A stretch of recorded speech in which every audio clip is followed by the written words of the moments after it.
Well, good morning, boys and girls. It's Wednesday, the 9th of May, 2018. Welcome along to the show. I don't know if there's a little bit of a problem with the sound and the picture this morning. It might be glitching. You might be wondering what is glitching. You'll notice it if it happens. So I noticed on the music it was going that now and again. On my Facebook thing. YouTube says someone's watching on YouTube as well, and they're saying it was doing the same thing. So that's likely to be my end. I might have to, if I have to restart the broadcast computer, we have to start all over again. But maybe without the 5-minute introduction thing. So how is this now? Now that we've come, not all good at the moment. Now that we've come out of that. Now that we've come out of the opening video and we're live, how is that now? Is that working? Or are you losing my sound and picture juddering a little bit all the time? If so, I'll have to restart the computer. That's all it'll take probably, just to restart the computer. And I'm sure everything will burst into life. So if you could let us know if that's working or not. Meanwhile, I'll wait for you to tell me that. Adam says it's not. Well, that would be the film. So anyone after Adam, how is that working all right now or not? Paul says it's better now. Andrew says it's smooth now. Okay, right. It must have been something to do with the playback of the little opening videos and that. All right, over on YouTube, let's say good morning to Andrew Parker. Morning, Andrew, who's just had a quick look at the Yorkshire steam train video. I'm pleased to see that you've seen it. Wasn't it a wonderful day that was? Oh, gosh, I can't recommend that enough. If you go to Yorkshire, lovely, lovely, lovely. Really, really nice, okay? Good morning to Paul Mosley. In sunny Birmingham, he's there. There was a slight stutter on the music. Yeah, that's right. There was something a little bit wrong. Paul is asking me not to sing. In that case, I shall sing for you this morning, Paul, at some point. Specifically as you asked me not to. All right. Adam the Plumber gets the first message in on the Facebook there this morning. Good morning to Evan, who's sent me a few bits and pieces through this morning. Good morning, Evan. Down there in the lovely place of Cornwall. Joss is there in a small place in Australia. Good morning, Joss. Diane Jeb. Morning, Diane. SOS Gregorian, who's in West Kensington. Morning. That's posh there, isn't it? He's in a posh place, he is. Posh. Hello to Cheryl. She joins us for the first time this morning. Andy Baker. Good morning. And other people are saying, yes, that's all right now. Thank you, Stuart, who says it's fine there. And Danny Davis from Splash Radio Wales is on there as well. So welcome along to you, boys and girls. Before I start rabbiting on about what I was doing yesterday, I had a lovely day yesterday. Oh, I've been very busy this morning already.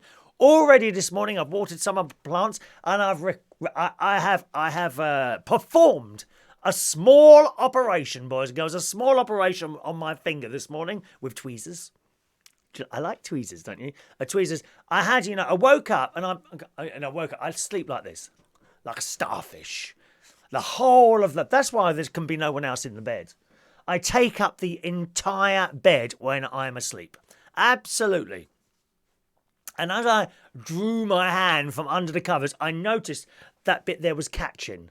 And don't you hate that? And there's that little bit of thing, whatever that is, protruded from between the nail and the finger. You know that bit there?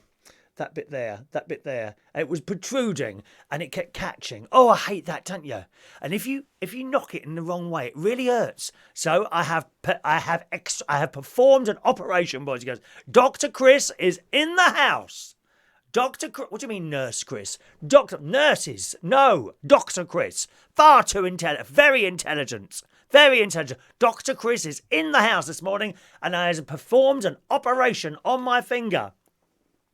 I have extracted, oh, I like that word.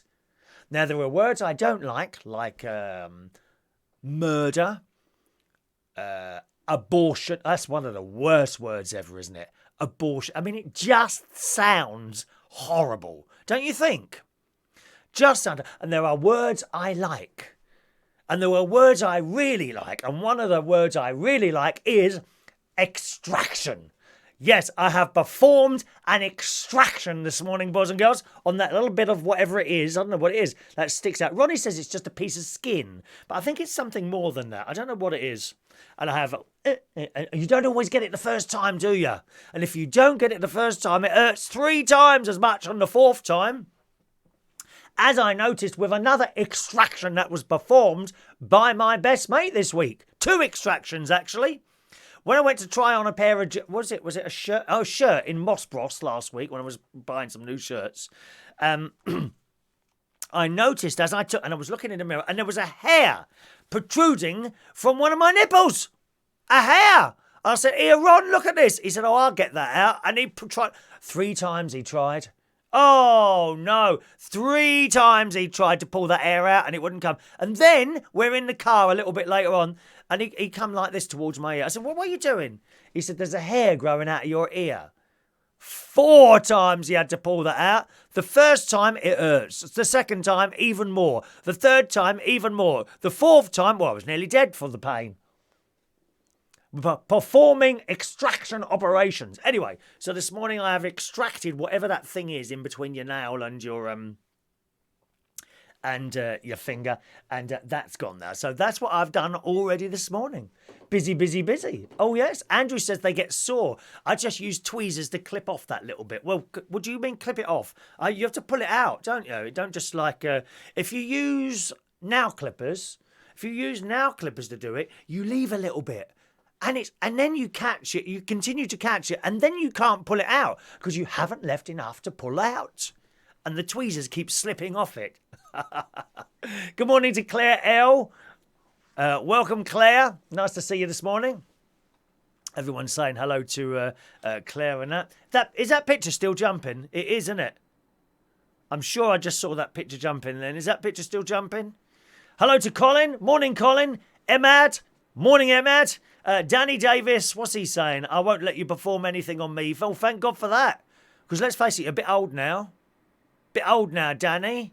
Bit old, putting a bit of weight as well, dear. That's sitting in that radio studio for 5 hours every day. It's too long to do a show. 5 hours he does. 2 till 7. God, that's such a long show that you do. Morning to Lee Marshall, also known as Sinitta, because he's got a toy boy. Good morning to Sinitta Lee Marshall. That is how you will be known in future on this programme, because you've got a toy boy, toy boy. You are my toy boy. La la la la. And he sent me a picture of his toy boy last night, who looks like Sammy Joe from the new rerun of Dynasty. Ba ba ba. Ba ba ba. That's the graphics at the beginning, you know. It goes like that. Although they've got different music on the new remake of Dynasty. Did you know that? Oh, it's very up to date. And the opening credits only last about 10 seconds. And they seem to come sometimes anything like up to 20 minutes into the programme before you get the opening captions. It's bizarre. I think Netflix are trying new ways of doing things. I did see an article a little while ago somewhere, a few months ago now it was, that Netflix want to drop the bits at the beginning. You know, the music at the beginning and the music at the end. They say it's unnecessary. They actually want to drop that. They were talking about actually dropping that bit, which is interesting. Good morning, Alan Russell. Morning, Alan. Welcome to the show. Adam says, as a United Kingdom talk fan, do I get in first on Chris's show? Not today, you don't. Not today, I'm afraid you don't. Not today, Adam. You're not in first this morning. Very disappointing. Very, very disappointing. Not on first this morning. Oh, are you talking about the phone calls? Because we may open phone lines. Good morning, Angela. I have to have a look later, darling. Can't do it while I'm doing the show. Morning, Merlin. Welcome, Merlin. Sinitta Lee, yes. Claire says, saw some girls in bikinis at the weekend. Want to be thin enough to wear one again. Yes, she's doing her first weigh-in. She's been a week. I was going to say an hour then. She's been a week on the slimming world, Claire has. So, Claire, ring in with your vote, or let us know your votes tomorrow. I don't know whether we have the phone lines. What is it tomorrow? Thursday. If we do Thursday night, I don't know if I'm going to be doing Thursday morning or Thursday night tomorrow, but do call in if the phone lines are open, because we need to know how much weight you've lost in your first week. I reckon it'd be anything between 3 and 7 pounds. First week is always if you've been sticking to it, the first week is usually the best week, as Adam the plumber will tell you. Thank you very much. Angela's getting free haircuts down there in Melbourne in Australia. Student third-year apprentice did it for free coloured and a blow wave as well. Oh, it don't get much better than that, does it, my love? I can only dream of ever having long enough hair for a blow wave again. Although, there's a couple of... on BBC News this morning, potential new cure found for baldness. This could be very good news. This is in this morning's BBC website. A potential new cure for baldness has been discovered using a drug originally intended to treat osteoporosis. Is that a back thing? Osteoporosis. I think that's back in it. Enhanced hair growth is a side effect of the different drug cyclosporine A, used to treat autoimmune diseases. And researchers found it also inhibited a protein, SFRP1, that blocks a molecular pathway. There's another good word, molecular. WNT, vital for the growth of many tissues, including hair. The trouble is, I wonder if this hair would start appearing everywhere else. Oh, there's some hairy people out there, dear. Isn't there? Have you seen men with hairs on their backs? Oh, no, lads, come on. Get it taped off. Gaffer tape, that's what you need. Strong gaffer tape fixes everything. Ask Adam the plumber. Any problem that you have, what needs a repair, gaffer tape. That is the answer. You know, there are plumbers who use gaffer tape, not Adam the plumber, but there are plumbers that use gaffer tape to fix repairs in pipes. And yes, thank you very much. That's £400 for that repair, please. And then a year later, the gaffer tape is worn out. But it's very good. I've actually repaired, some years ago now, my gutters with gaffer tape. They were dripping, you know, where the joins are. I think the rubber seal goes there, and they were dripping there. I put gaffer tape inside, you know, so I've got square guttering, you know, like that, I suppose, like, a bit like that is. And I put gaffer tape inside it. Well, that was years ago. Still not dripping. Very, very good. Gaffer tape fixes everything. I said before, you know, a few weeks ago, I was driving into work and there was a lady on the motorway with an arm hanging off. The ambulance had not arrived. I rushed out of my car with my roll of gaffer tape, taped it back onto her. She walked up, got back on her way home. I got back in my car, off we went. It fixes everything. Gaffer tape is wonderful. And it's also very good, lads, for removing hairs from your back. No need to go into some little blooming hairdresser hair removal place. Get yourself a roll of gaffer tape and a friend. Let me tell you, my friend Ron would take so much pleasure if I'm not hairy, you see, but he is. I would take so much pleasure in going around my best mate's house, attaching gaffer tape to all his hairy bits and pieces and pulling it off quickly. Whoosh, together with the little hairs. One thing he did, he's been to Turkey a couple of times on holiday, and they do this nose hair removal thing there, right? Oh, it's disgusting. It's disgusting. They poke up your nose, not far, but they poke up your nose, wax, molten wax. I don't know how hot it is. Presumably not that hot. Warm, molten wax. And they leave it there to solidify. We're getting through some very good words this morning. Solidify. So it solidifies up their noses. And then they pull it out. Oh, bleh, oh God. Bleh, bleh. Oh, I'm going to be sick. Bleh. Oh, God. And they pull it out and it's covered in little hairs and things. Oh, no. Dirty, disgusting. But then you have a hairless nose. I don't know if that's very good for you or not. Anyway, back to this story. The new cure uses another drug, WAY 316606, that was designed to inhibit FRP1 as treatment for osteoporosis. And he said it could make a real difference to people who suffer from hair loss. Apparently, there's only 2 drugs available to treat balding at the moment. Minoxidil. I don't know what it is. Minoxidil. I don't like that word for men and women. And finasteride for men only. Neither is available on the NHS. Both have side effects and are not always very effective. So patients also often resort to hair transplant surgery instead. What was that? Who's that footballer? The little one with the pug face. What's his name?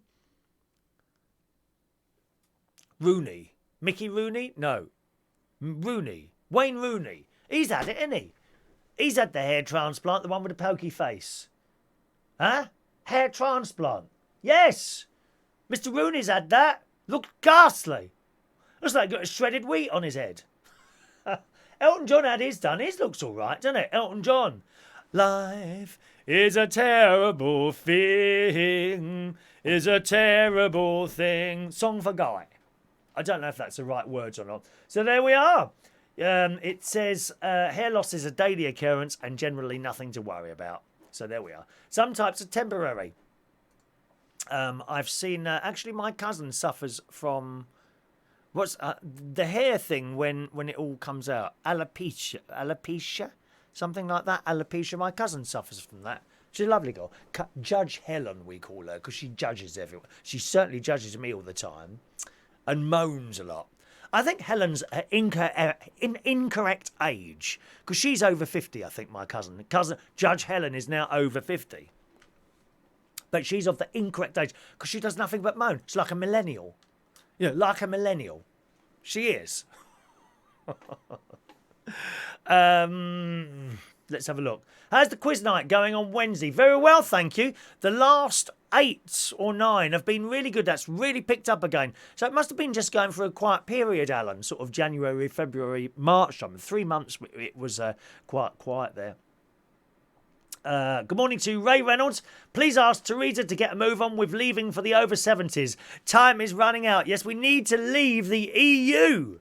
We've got a year left, haven't we?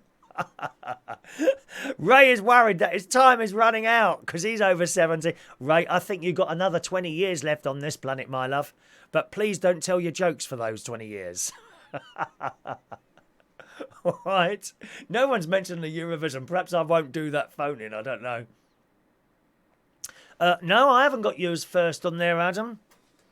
Let's have a look. Unless it jumped up so far. Oh, yes, you were first.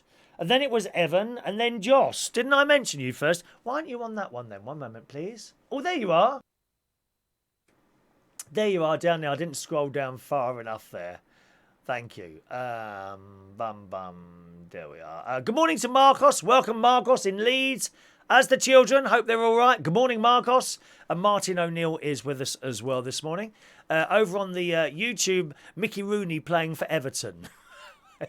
I don't know nothing about football. That's like a foreign language to me, football. I don't know what's going on there. Good morning to Joanna. She's with us as well this morning. Morning, Joanna. Nice to see you, my darling.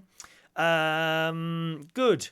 Right, now, and good morning to Andy, who's watching from Skyland, Frankfurt in Germany. Welcome along to you. So I watched the Eurovision Song Contest. I had a nice day yesterday. Quite a lot to talk. I've got news stories, everything here this morning. Watched the Eurovision Song Contest last night. Here are my thoughts on that so far. If you watched the Eurovision Song Contest last night and you want to talk about it, bing! Phone lines are now open. There we are. There is a phone line to call in this morning. If you want to talk about Eurovision Song Contest last night or anything to do with that in the past, then you can do so this morning. 020-8144-3477 is my local London phone-in number. You don't have to call in. I'm not desperate for phone. I'm never desperate for phone calls. I can sit here and talk to myself for hours on end. Worry not. But if you want to, the phone number's up there, okay? So I made some notes. So I got quite excited. I do quite like the Eurovision Song Contest. I'm not what's the word? I'm not obsessed by it. Some people are absolutely obsessed by it. There's nothing wrong with that. You know, they can tell you dates, who sung when, and all that. Okay? So I'm not obsessed by it, but I do like it. So I got quite excited last night, done my dinner, sat down in front of the telly on BBC 4. They've shifted it over. Wouldn't put it on BBC 2 or 1, do they? BBC 4, so it shifted over onto BBC 4. And it started and the thing run. And first of all, I have to say, what a boring, unglittery, unremarkable opening. That was really quite lackluster, I thought. Yes, there were hundreds of people. There was lots of flashing lights. There was a lovely big stage. But it wasn't Austria. Do you know what I mean? A couple of years ago, the Austrians, when it was done by ORF, that's the Austrian television people who do it if it's over there, which is rare. They don't win it very often, but they won it a couple of years ago with Conchita, and Rise Like a Phoenix. Their opening was the best ever opening I've seen, with a big orchestra on stage. Oh, it was just fantastic. This was very, very unremarkable, unmemorable. I mean, I think there was a few little bits of film about oh, we've got a phone call already. Good morning, Blakey. Hello. Morning. Did you enjoy it last night? Yeah, but what I don't get, how come I've got you on my 50th plasma TV, and you're still talking to the public, and now you're talking to me? Is there some sort of time delay? Of course there's a time delay, yes. Oh, no wonder. I thought I was going crazy. What did you think about the opening last night? The opening of what? The Eurovision. That's what you're calling in for, isn't it? Oh, well, yes, of course. I turned on to the opening, and then I decided to go for a wee after, because I thought, nah. Oh, it was that bad, was it? So you didn't stay with it? No, I didn't stick around with it, no. Did it get better as it went along? Oh, right, okay. Well, that's what I'm talking about this morning. We're doing phone calls on the Eurovision, Blakey. Was it good, though? Was it good? I'm going to talk about that now, yes. Oh, I'll leave you with that. I'll see you Sunday for your singing performances. Ah. Cheerio now. Talk about, Looking forward to that. Bye-bye now. Yes, so that was the opening to the Eurovision. Stuart says the Eurovision Song Contest has never been the same since they changed the scoring system. And you're quite right. That all went a bit wrong a few years ago, I think, and it never really came across it again. The hosts came on. There are 4 hosts. Why on earth they need 4 presenters, I do not know. I mean, I think 3 is too many, but 4? Anyway, so on came the hosts. 4 beautiful ladies, I have to say. The whole contest is being held in Portugal. They were very beautiful. While the UK hosts, Scott Mills and Ryan, were particularly annoying last night. When the hosts are in their country doing the opening and it's all in English, why, oh why, are the English commentators talking over them? Now, what used to happen is that they do their opening speeches either in French or English, usually. The whole thing last night was in English, which I think is a little bit unfair to people who don't speak English, but there you are, that's how they decided to do it. And while they were doing the English speaking, this Scott Mills from Radio 1 and Rylan continued to talk over them all the time. I found that really, really irritating. Really irritating. But there we go. That's how it was. There was some excellent camera work last night, I have to say. And it was in sync with the sound. So as the beat of the music changes, the camera position would change. I thought that was done very well last night. The lighting was fantastic. They've got rid of the video screens. You know, all the video screens that you see in television studios now and green screen, that was all gone last night. So they were focusing more on flashing lights and movement of the stage and things on the stage, which I thought was great. I think, I mean, obviously, having all these TV screens and getting them all worked together and the various images, that must be very, very difficult to do. But I often think to myself, it's a shame that they've replaced moving objects with pictures on a screen. Well, last night they brought the moving objects back and there were lights coming down like that. There was a stage, a pneumatic stage going up and down. Fantastic. I loved the stage. When you first saw it, and it mixed from the opening thing to the stage, I thought it was Wembley Stadium. It looked, the way that they've got arches, and it looks just like Wembley Stadium. When you're driving along certain roads in London, you look over at Wembley Stadium, it can be a long way away. That's how the stage looked last night. Did anyone else notice that? Thought it looked like Wembley Stadium? So nice to see no video screens on there. The songs were going on, and I mean, the place is full. I'd love to go one year. I know a few people who are there at the moment, actually.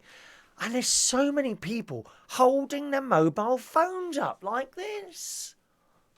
I mean, why? Why? You can record it at home or even buy the DVD afterwards. Why are you standing there? I mean, people, the entire contest are just like this with the mobile phones. It just looks so stupid.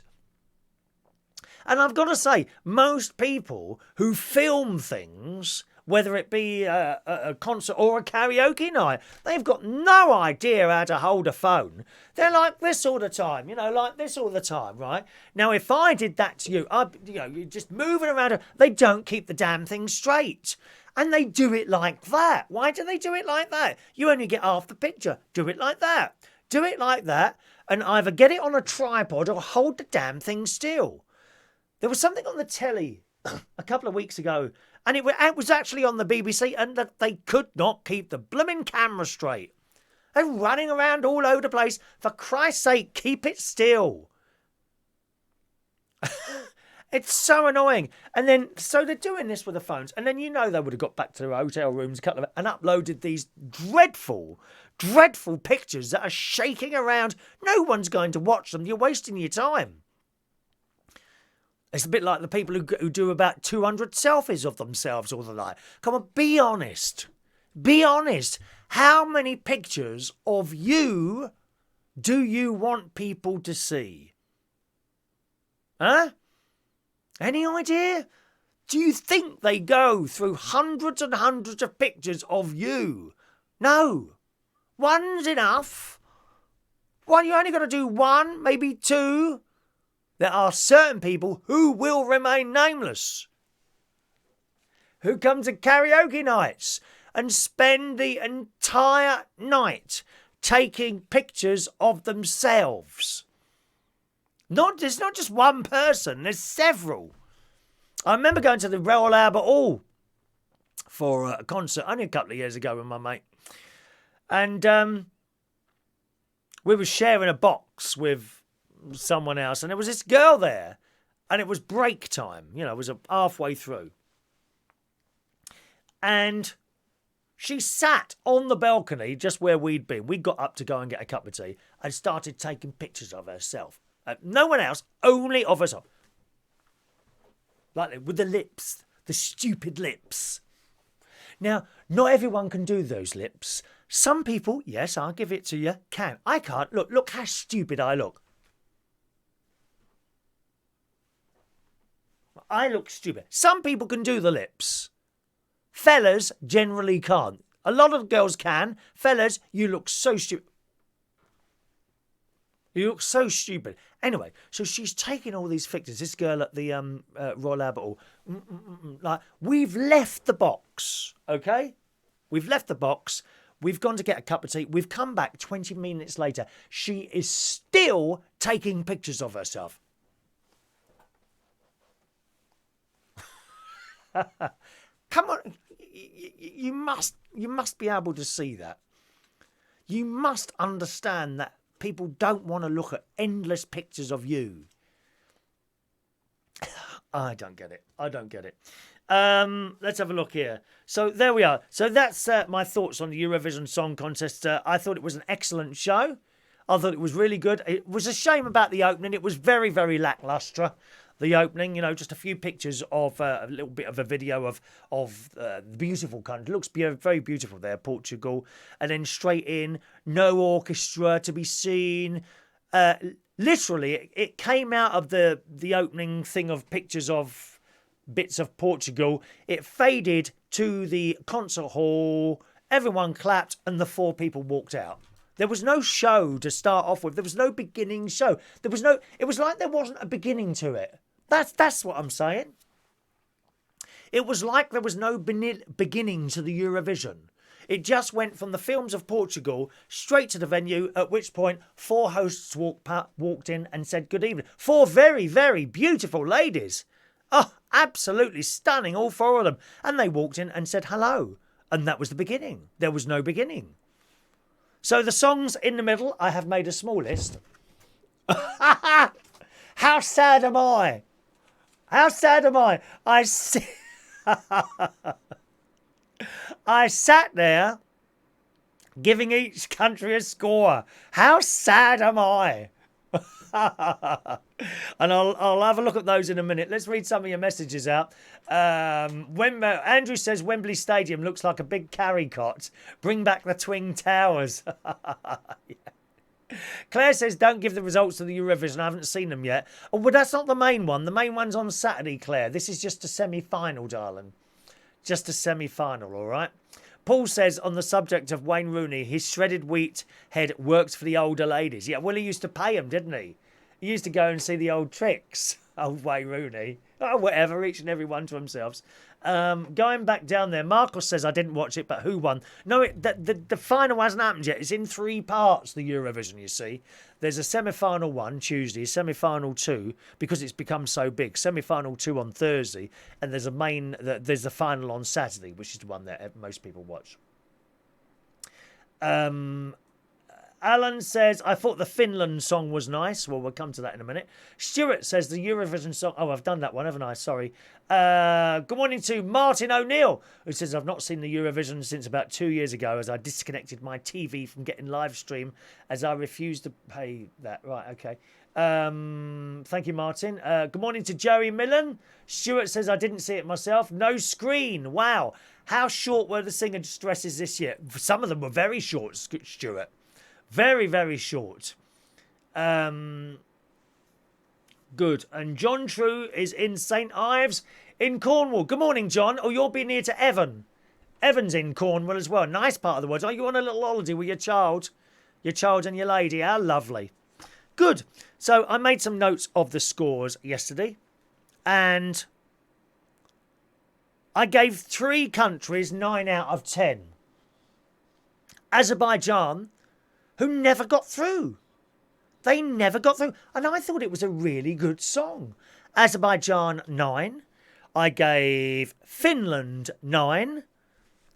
And I gave Ireland 9. Now, I'd only seen so far the British one, the Irish one, and the Israeli one.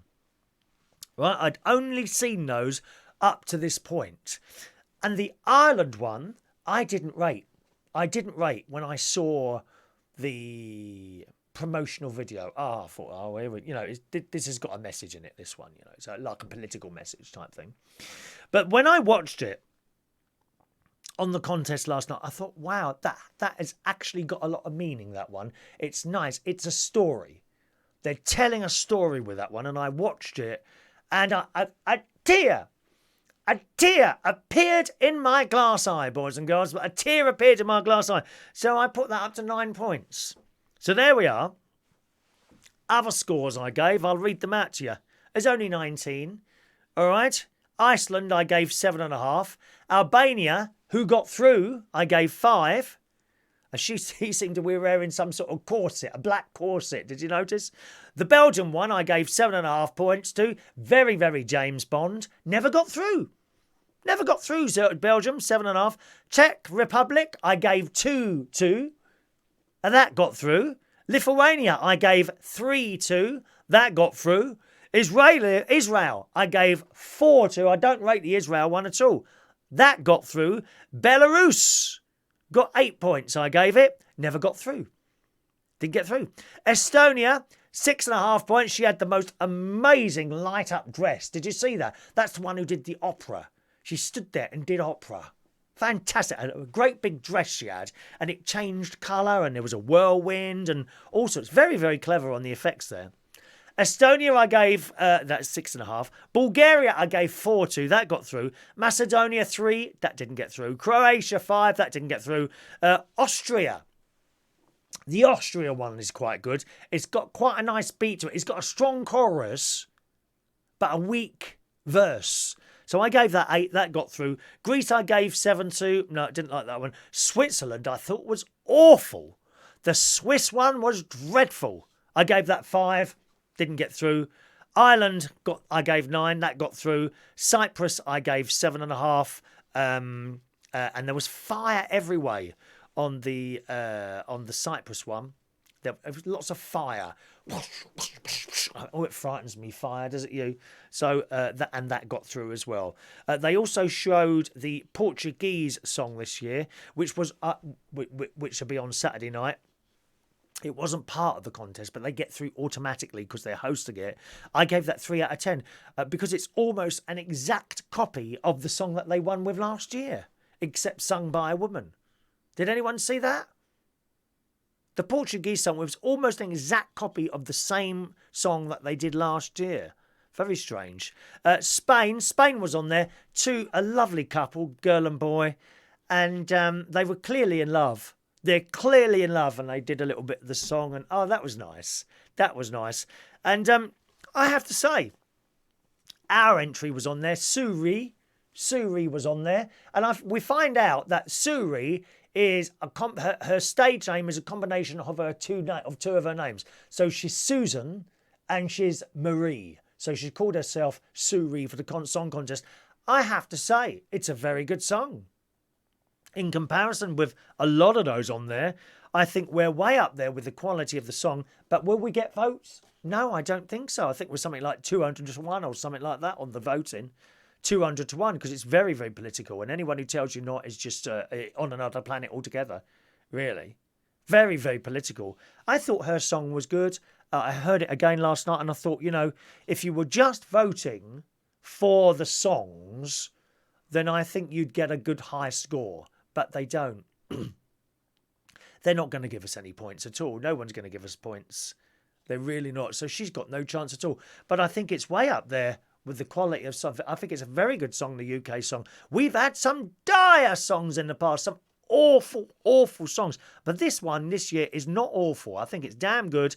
It deserves to be up there in the top 5. Maybe the top 3. Maybe even first. But it's not going to get there. It won't get there. And the other surprise was Azerbaijan. I thought that was one of the strongest songs on there last night. Didn't get through. So, do you put a bet on any of those or not? Which leaves us with me from last night with either Finland or Ireland. They were the 2 other songs that I gave 9 to. Now, my head says go with Finland. I thought she was really good and the song's good as well. My heart says go with Ireland. And they were both, last time I looked, they were quite good rates on the odds. I think one was 33 to 1 and one was something like 50 to 1 or something like that. So you put £1 on, you get 50 back if you get in early. As time goes on, these odds get less. So I don't know what they are at the moment. Perhaps someone can look them up. Alan, you can look at odds, can't you? Have a look at those. Have a look at the odds at the moment for Finland and Ireland. I could put £10 on each one, couldn't I? Instead of putting sort of £20 on one. Spread the risk out a little bit. A little bit like running my own pension fund, isn't it? Eh? So there's my thoughts on the Eurovision. What did you think? You can call in if you want to. 02081 144 3477 if you've got any thoughts at all on the Eurovision. 0208144 3477. We've still got the next semi-final to do on Thursday. And I'm not sure whether I should go and put a bet in on these 2 today or wait for the Thursday one, because there might be something better on Thursday, wouldn't there? You never really know. Andy says, my best Eurovision has to be Michael Ball, One Step Out of Time. Yes, I remember that one. Gosh. Stuart said, what about doing your own commentary on here when the finals are live? Bet you do a better job than the Beeb. Thank you, Stuart. I have done that. Not on here, but if you go in a lot of the pubs, the gay pubs in London and indeed around the country, a lot of them do. They have a drag queen or someone else, usually a drag queen or someone else though, come in and do commentary in between and they fade down. I think, the first person to do that, and that was at a pub called Harpo's in Earls Court back in 1980. around about 1989, 1990. I was the first person to do that, and other people started doing it. So, yeah, I have done that before, and it's quite a laugh. I would fade down Terry Wogan and do my own thing. SOS Gregorian, what's strange in Australia in the Eurovision? I say Eurovision Song Contest. Money talks. Well, the fact that Australia is in it is because they're a member of the European Broadcasting Union, which is actually not something to do with Europe, if you see what I mean. Because Israel also isn't in Europe, is it? And yet they're on there. It's because they're a member. It's like a club. The European Broadcasting Union is like a big club. I think anyone can join.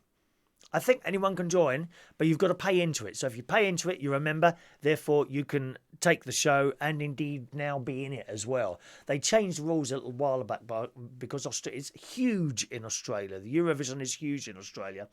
I think it's got bigger here over the last few years. But no, as I say, no one's going to vote for us. No one is going to vote for us. They hate us for leaving.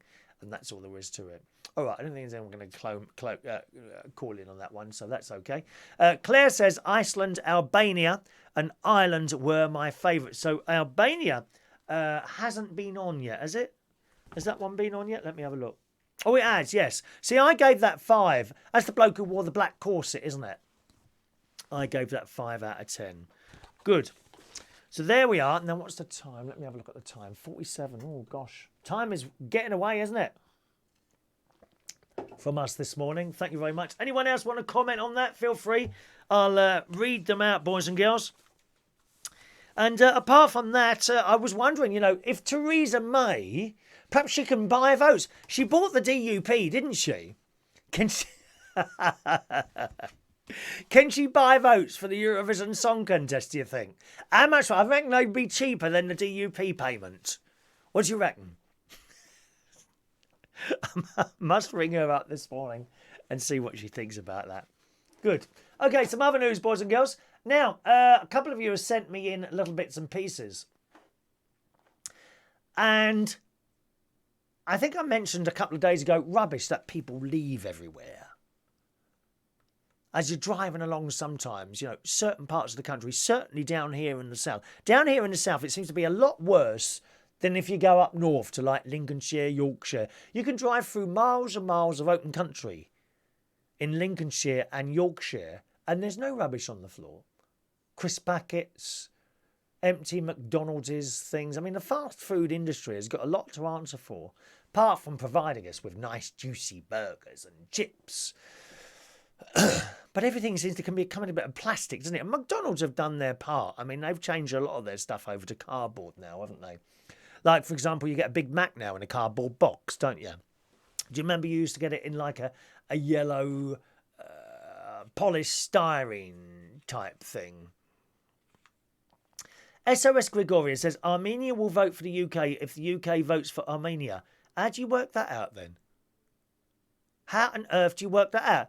I was looking at your website, SOS Gregorian. Virtually every post is something to do with Armenia. Do you have any other subjects? Nothing. Not everything is connected to Armenia. It'd be like me chatting here and saying everything refers to England. Why does everything refer to Armenia in your life? I don't understand that. Huh? You go on and on about Armenia. I don't go on and on about England all the time. Although this Southend story, I hope you don't drop rubbish everywhere. Is Armenia a clean place, or is there lots of rubbish like there is in London everywhere? Certainly driving, when I'm cycling along here, sometimes going from here to Wokingham, there's ditches either side of the road. I mentioned this the other day, and they're just full of rubbish. Not full up like that, but cans and packets and stuff. Dirty people who don't pick up their own rubbish. Well, this was brought to my attention by the lovely Evan. In your South End, which is like a Facebook group, thousands of day trippers visited Southend seafront yesterday, bringing a much-needed boost to the seafront economy. Sounds good, doesn't it? However, after they went home, the beach was revealed to have been left in a state that resembled a waste landfill. And there's pictures of this beach on there, and it's just covered in junk. What is it with people? Why is it like this? It was never, ever like this when I was a child. Never like this. SOS Gregorius, there are thousands of Armenians in the UK. How does that connect to this, what we're doing today? You go on and on about Armenia all the time. Give it a rest, love, will you? Join in with something else for a change. Not everything refers to Armenia all the time. God's sake, man, on and on about the same thing. Can we get back to the story? The beach cleaning team worked hard into the night to clean up what they could, but they had to return at 5:30 a.m. this morning to finish clearing away the litter from the beach. Southend Council said there are 18 bins in a 150-mile stretch along just one small part of our central seafront. If you're visiting, please use them and the temporary bins on the beach. On busy days, our waste team also has to hand out bags. There's really no excuse for littering our environment. And there are, which I haven't put them on the system for you, but there are pictures of the beach. I mean, it looks like a blooming bomb's hit it. It's awful. Absolutely awful. And what a shame that people are like that now. Because when we used to go to the beach or a picnic or something like that, we wouldn't dream of leaving so much as a sweet paper on the beach or the grass or around a pool. Or around a pool or something like that. You know? It's just awful. Awful. Claire says, I went to Box Hill yesterday. An absolute tip after the bank holiday. Disgusting. Really, Box Hill? You see, I always remembered that as a lovely place, Box Hill. Just beautiful grass and rolling countrysides. And that too has been covered in rubbish, has it? Andrew says there's a live webcam overlooking Bognor Regis Beach, Dover Beach and Brighton Beach. What, has that got rubbish on it as well, on the live webcam? How sad is that?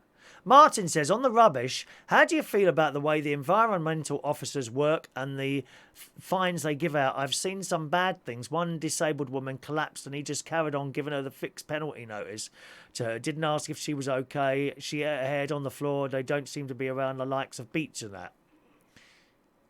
What, did she drop rubbish then or something? What was the what's the connection to the rubbish thing there? Did she drop rubbish or something?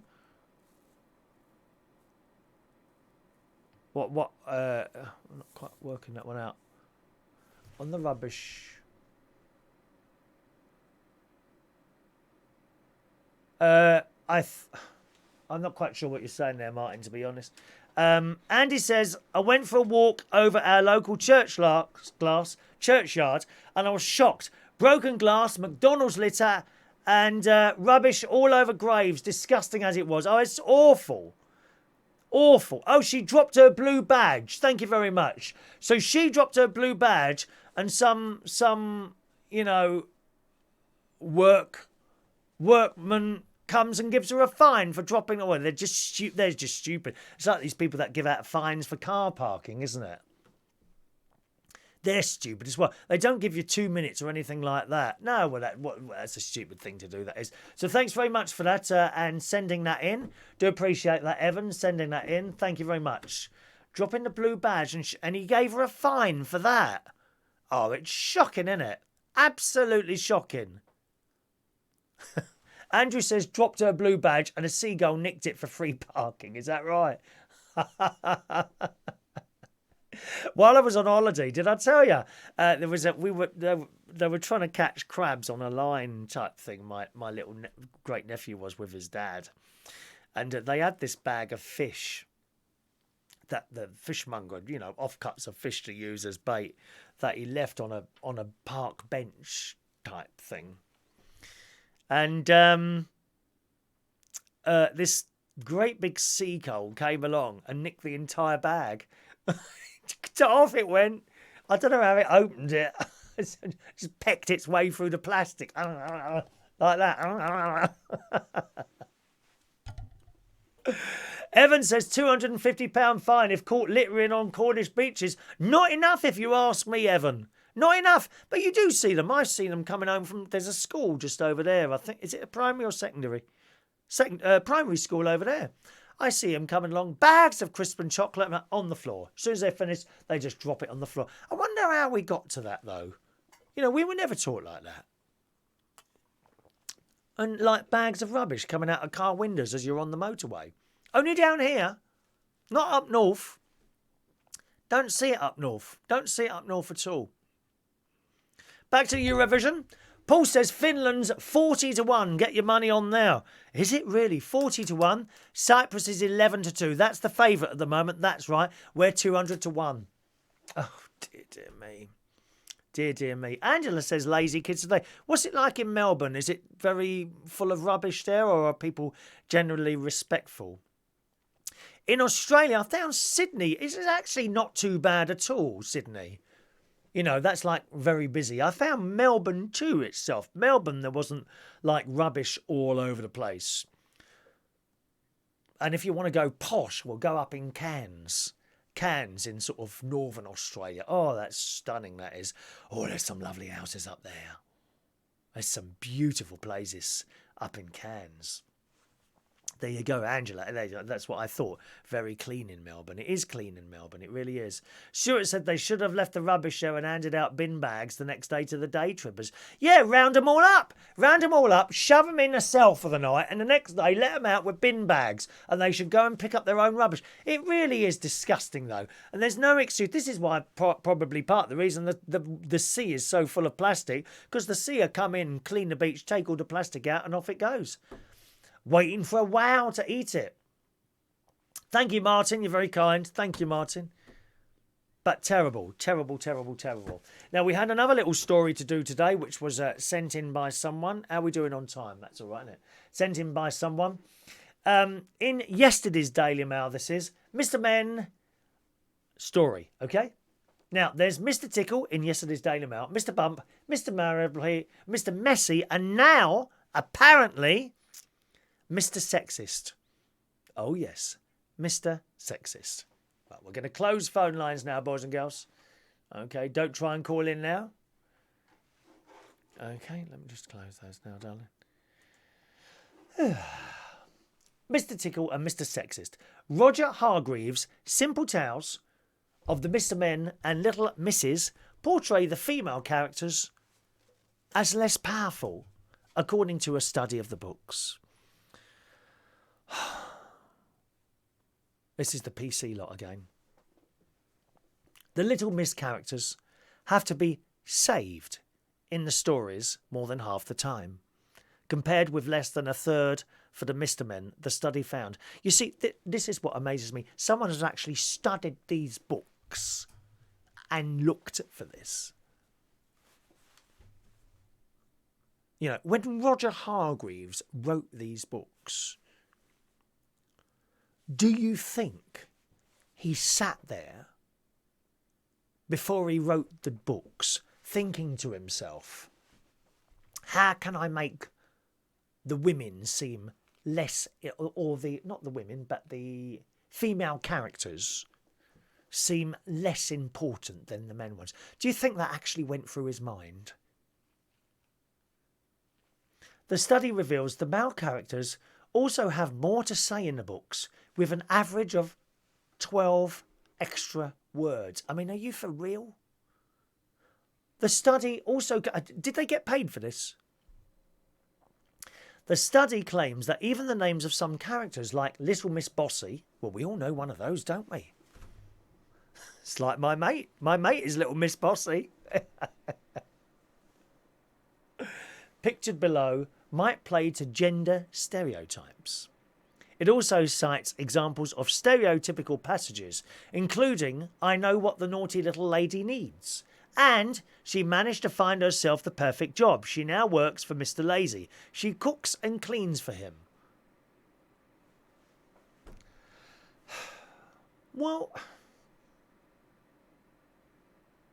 it's only a little joke, isn't it? I ain't even offended by that. Claire, what do you think? Claire, where's one of our ladies out there? Claire, what do you think of this? The findings were based on an analysis. I don't like that word because it's hard to say. An analysis of 47 Mr. Men and 34 Little Miss books from 1971 to 2014, presented by the British Psychological Society. Oh, well, say no more. Annual conference in Nottingham. Say no more. The University of Lincoln's study concludes, generally female characters were more passive, had less direct speech and relied on being saved more than a male character.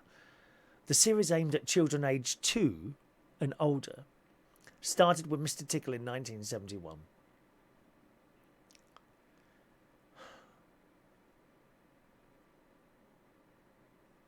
Researcher Madeline Pownell assessed the direct speech of characters in the books and found that females were given an average of 53.5 words per story, compared with 61.5% words for males. Now, this story reminds me of some stupid cow. Hey, look, Claire never cooks and cleans for anyone. I can understand that, Claire. But these books aren't referring to you, are they? They're not referring like to you or women in particular. They're just stories. They're just children's stories. There's no political agenda or anything like that. They're just little stories. I don't get it. It reminds me of some stupid woman who rung up LBC once, about a year or two ago, and she was complaining about University Challenge. And she'd sat there watching several episodes of this programme and was disgusted with the BBC because something like 62% of the answers to the questions were male orientated and only 40, what's it, 68, 78, 88, 98, 99, and only 32% of the answers were females. And she had written down all the questions and come out with that. Now, do you think when they're writing the questions for University Challenge or indeed any other programme that someone sets her up, well, we need 50% male questions and 50% female answers? Do you think that's how that works? No. It's just how it is. No one has specifically wrote that. It just gets on my blooming nerves, all this stuff. I was watching the telly. I was watching something the other day. I was having a conversation with my mate, and it might have been another gender thing on the telly. I can't remember what it was now. And I said, you know what, Ron? I think I'm going to give up now. I'm going to just give up now because life is just becoming so stupid. Really stupid people out there who are offended by everyone's got this agenda all the time. There's no agenda on this programme, let me tell you this now. Never an agenda on this programme. But a lot of people have got these agendas now, haven't they, all the time? Well, they keep pushing one subject at you all the time. One subject, on and on and on about one subject all the time. Why can't they just fit in like everyone else? I mean, I've got a few subjects I could keep throwing at you. You know I'm vegetarian, and sometimes I do go on about the vegetarian thing and all that. And like someone might say, oh, I know you're vegetarian, but I had a lovely chicken pie the other day. And I might say, oh, those poor little chickens. But I'm doing it in humour. Or you never hear me do the gay thing, do you? I don't go on and on about gay rights and all that. No, I just want to fit in with everyone else. This whole melting pot. But they go on and on about one agenda all the time. And it is most annoying and depressing. And I was watching this programme. I spoke to my mate and I said, oh, God, I've just had enough of all this. I'm actually starting to turn off news stories now because they get on my nerves so much. I used to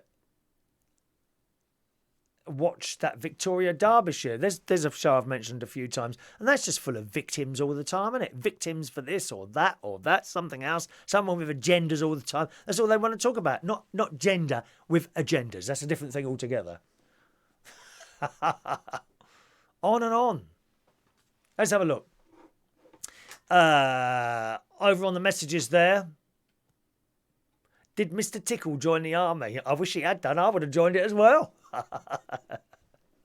Oh, soldiers. Don't get me all hot now. Soldiers.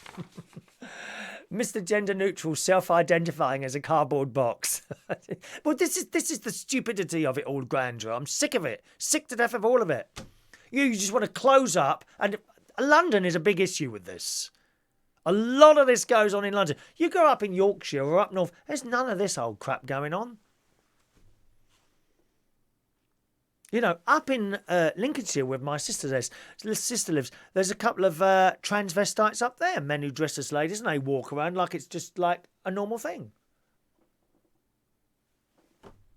On the telly all the time, going on and on about it all the time. On and on and on. Paul says, how much did the university study cost? I don't know. Probably thousands, I would imagine. Joanna doesn't cook and clean for anyone. Good girl, Joanna. No, you be your own person, darling. Just be your own person. I think that's fairly good advice, isn't it? Just be your own person. No need to shove your agenda forward all the time. Just go out and be you. That's what I do. I go out and I am me. That's it. Paul says, on the problem we have feminists making a living online, making up these crap stories. It's like darts walk-on girls now out of a job. Country's gone mad. And some of those darts walk-on girls are very, very upset. Very, very upset because the feminists have taken away their jobs. The feminists have destroyed their jobs. What about the girls who wanted to do that job? They're out there. And not much work for quite a little bit of money, that is. What's the problem with that? I don't see it. Bloody feminists. Or bloodily left-wing gays who go on and on all the time. I know a few who are just offended by absolutely everything. None of them watch this show, funnily enough. They're just offended by everything. And I've started turning off news stories now and programmes on the telly. I can't be bothered to watch this, and I'll flick over and watch Dynasty or Star Trek. Something with a story that entertains me. Feel free to put your messages on there. I'll read them out, of course. Just coming down here.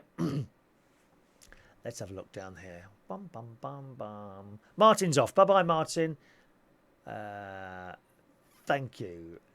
Angela says, Google Mount Martha. Very nice to live clean. What's Martha? Is that a place in Australia, Martha? Google Mount Martha. Very nice place to live, clean. It's the tourists that are pigs here. They come from Melbourne and leave their rubbish. There you go, you see? I think it's a city thing, that whole rubbish thing, Angela. I want to see Miss Botox. Miss Botox, I love it. Miss Botox.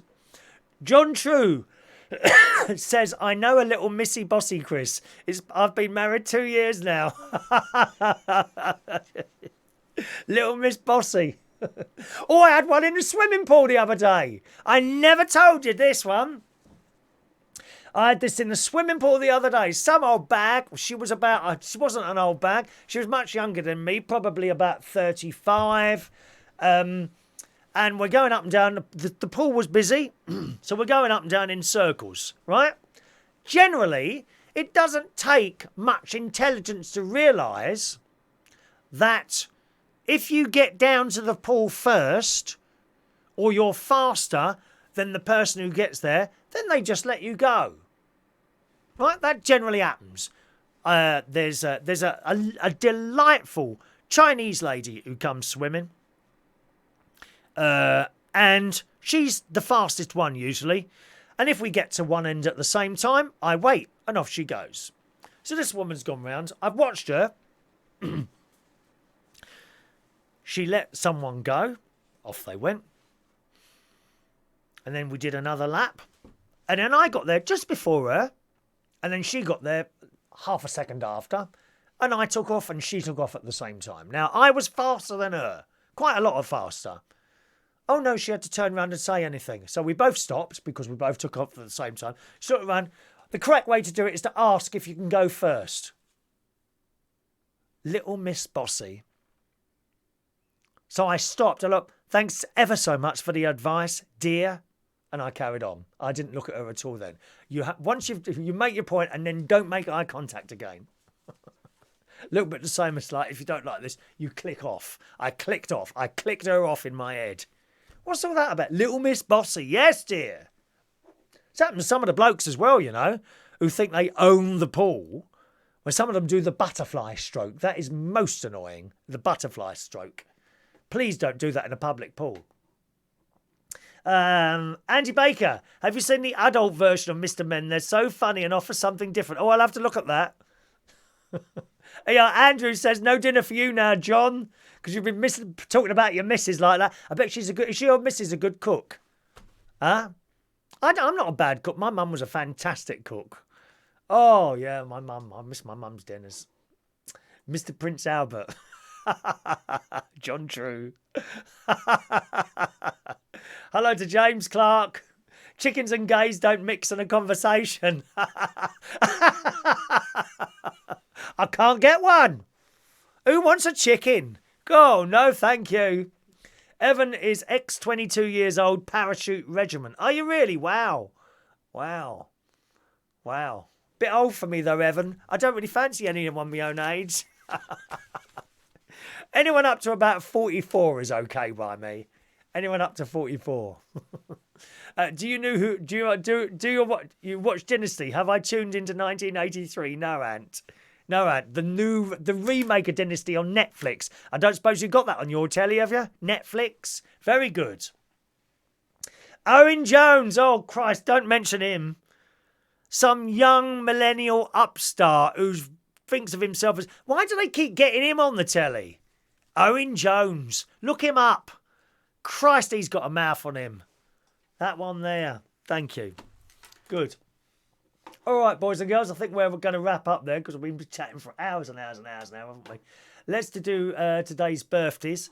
Happy birthday this morning for Stevie T, who is today... How old are you, Stevie? 51 today. Happy birthday, Stevie. Main DJ, and he does all the bookings at the White Swan in East London. Happy birthday, sir. Andy Weston is 49 years old today. Happy birthday, Andy. All right. Michelle Collins, happy birthday to you. Aron Weedle, 40 years ago from CMP Radio. 40 years old, sorry. Sarah Louise Brown, good morning, 33 years old today. Rikki Glover is 29 today. Joanne Lanewood. Good morning, Joanne. Morning, Joe in Roehampton, 36 years old today. David Bennett. He's a publican, 48 years old today. Worked with him for a while. He's a nice bloke. And he sings he sings well, actually. He sings well at some...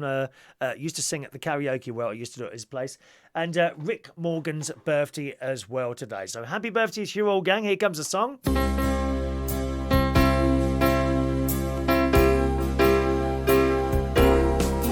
Happy birthday to you. Happy birthday to you. Happy birthday, happy birthday, happy birthday to you. All right, happy birthday, kids. Now, I think on the way to the swimming pool or on the way back from the swimming pool, can you make bets on like two countries? So I'm going to put £10 on Ireland and £10 on Finland to win. That's what I'm going to do. And I might do another one on Thursday if there's a good song on Thursday. I'm not going to put one on the UK. I think it's an excellent song, the UK one, but I can't see it picking up any votes at all because of the whole political thing. That's why. So I think I'll leave that one. Anyway, I hope you've enjoyed the show today, boys and girls. We share our thoughts on here.